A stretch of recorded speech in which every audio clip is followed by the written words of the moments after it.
Bagaimana? Ok. Président va Ougan Valence. Pardon, ok. Après ça encore, nous là encore à Soya. C'est grâce avec Johnny Saoun. Ok, c'est bon, salut. Et toujours, restez là, dans le canon. Avec le comité citoyen Saint-Jacques, solide. Et bité, nous pouvons tomber. Faites de déménager sur tout ça. Sans hypocrisie. Pas oublier, nous gagnons Ougan. Celui qui n'a qu'à aller à taler comme ça, nous plaisir. Coco Promené, et va saluer. Pas oublier tout. Pas oublier Marine Donne encore qui a fait un bel travail dans cette année Saint-Jacques. Et pas oublier tout, nous avons Marine hier qui a fait un bel travail dans le travail ça. Et que c'est comme ça,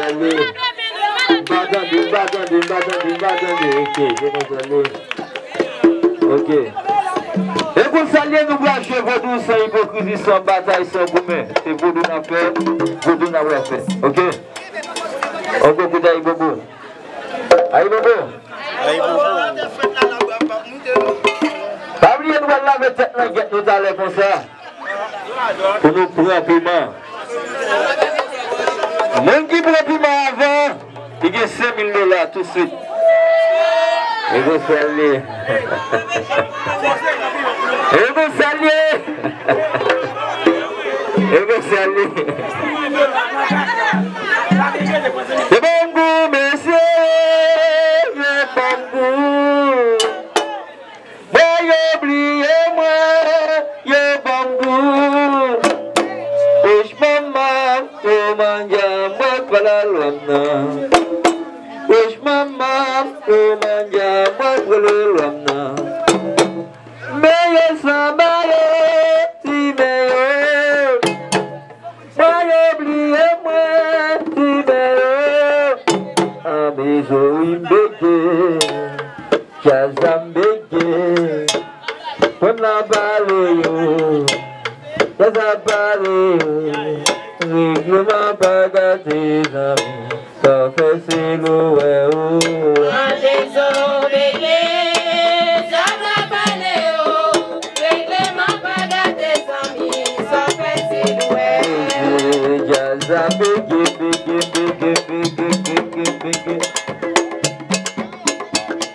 Maintenant bégé, jaza valila yo.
Gadi wa kwate mese, ene wa kwate, garo kwate,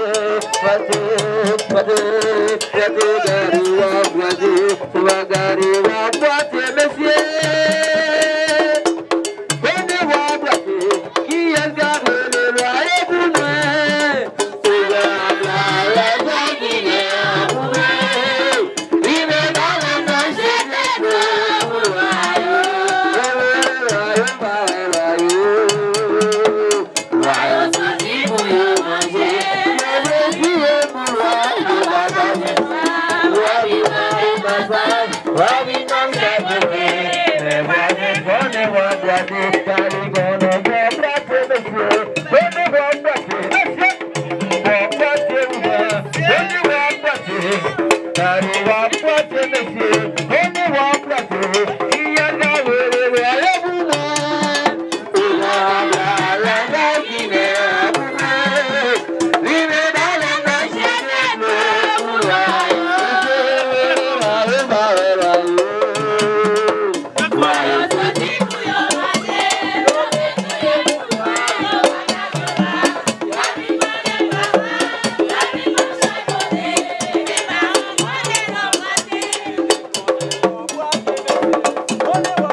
Marie.